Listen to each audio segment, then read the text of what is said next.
My Business, and founders of the Extreme Customer Service Directory, Angel Tussey and Eric Raymer, are inspiring you to get your business right. They know that customer experience isn't just another thing, it's the only thing. Let's join Angel and Eric for today's program. Hello, friends, and welcome to the Experience Pros Radio Show. Thanks for taking time out of your day to join us for ours. Angel Tussey and Eric Raymer, empowering you to build your business and profile here on the radio. And let's talk a little bit about radio. Let's talk about radio. Of course, we're a little biased when it comes to using radio as a media, as a form, as a platform to build your brand, to get your message out, but for good reason. You know, we are in the attraction marketing business, relationship marketing, influencer marketing.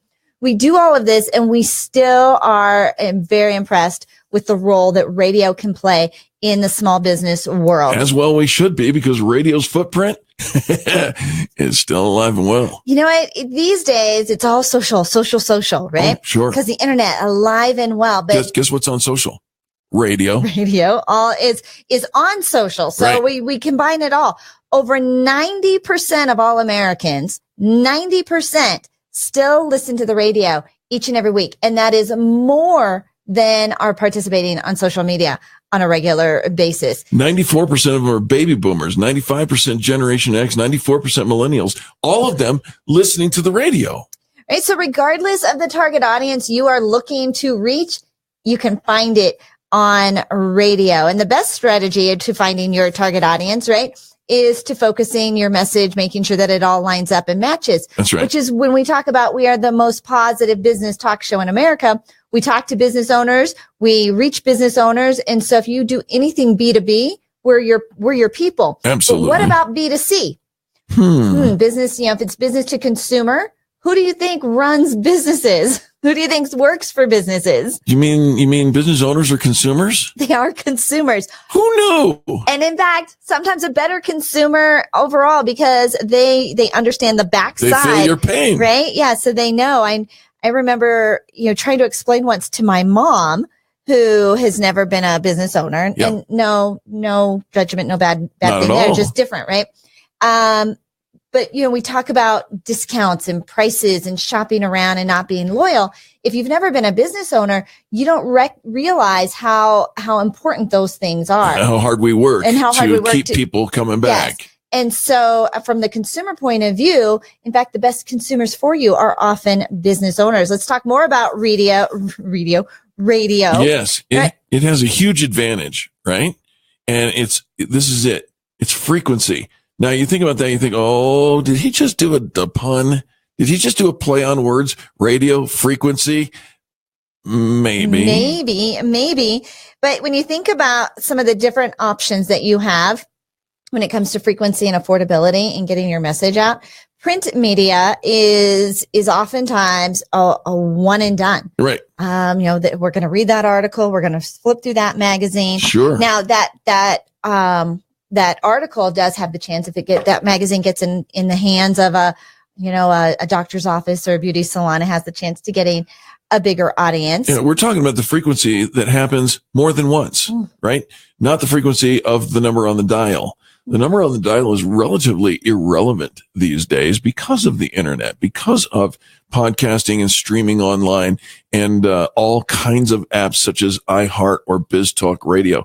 All of those make the frequency, the dial number, fairly irrelevant. What really matters is how many times are you telling your message, and that radio kills all day long. Well, and because of podcasting and digital media and social media, your radio ads get repurposed again online. Absolutely. And it's all on demand.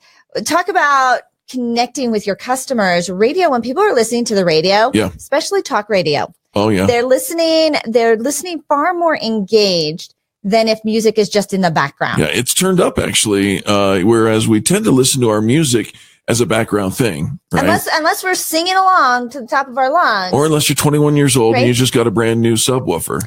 But then when the commercial piece comes on, you're less engaged because you were just there for the music. Right. With talk radio, you are it's one-to-one. So you get to talk specifically to your audience. That's right. You get to share your message, create this range of emotion that doesn't really happen anyplace else. We don't think of radio as being so visual because we're listening to it. But in fact, it's the most visual media that there is. It really is. And by the way, while you have a one-to-one opportunity to talk to your audience, you have to know your audience is talking back to you. Yes, while they're driving, they're like, that's the dumbest thing I've ever heard. Or I really agree with Angel. I wasn't expecting you to say that. And so because you're doing one-on-one, because you're talking directly to your consumer, you can really tap into their emotional buying, You bet. Buying triggers.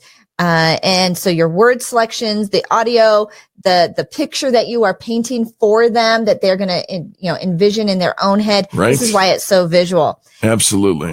Radio is everywhere. If radio were invented today, All the rage. it would be, and it was, like a Twitter and a YouTube and a Google, like all of that, a Right. Facebook, Instagram, it would be the hottest social media out there because it is so mobile. Yep. Right? You can listen in your car. You can listen on your phone. You can carry it in your pocket. It's everywhere you want to be. People at home, people on the road, in the workplace, working out, walking their dogs.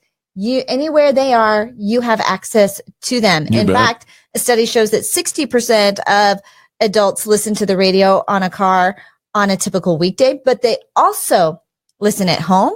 They listen at work. That's and right. they often hear the radio when they're shopping. They even do, they stream it when they're doing their exercise, Mhm. on the treadmill and whatnot. Radio is closest to the point of purchase. It's the most used medium just prior to shopping. Woo. You're driving out. Now, see, this is how it works. And this is funny because we've had this conversation so many different times. I know I really should put in a recording of my cash cab, conversations, right? But when was the last time you heard a radio ad and said, oh my gosh, I must call the vendor right now and dial the number? It doesn't happen. That's not how it works. But what it does, go back up to see frequency, Mhm. right? Mentions it over and over and over again. It's starting to sink in. You start to think, you know what? I kind of need that, And you're passing by the grocery store and you just heard a commercial for Honey Nut Cheerios. You got to pull over. You can't help it. The car's on autopilot and you steer yourself in. And it's true. 90% of consumers are in their cars less than 6 minutes before shopping. They're going to go out. They're going to get that thing right there.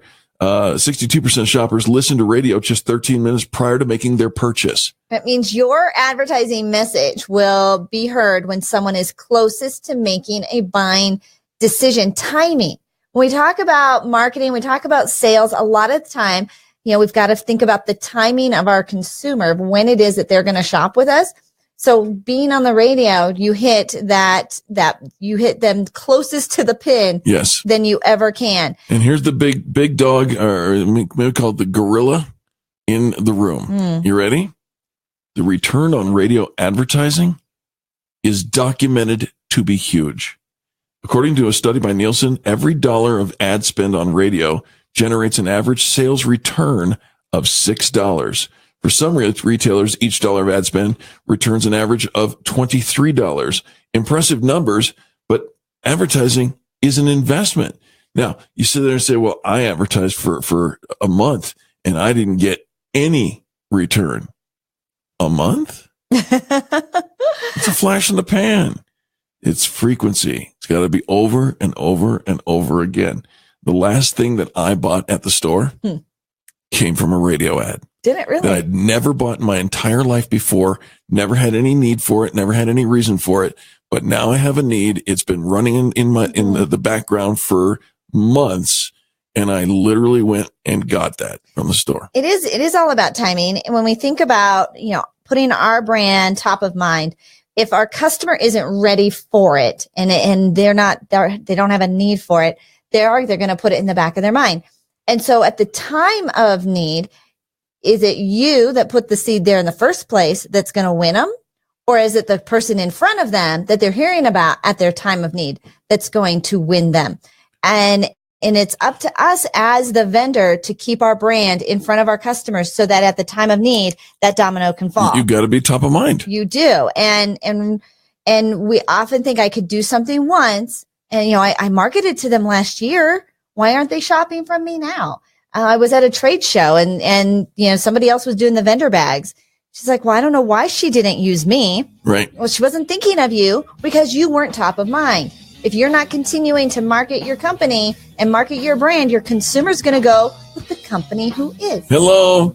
Hey, I got a question for you. Is your house making you sick? Our next guest expert is going to help us figure out what's going on where you can't see. We'll be back right after this.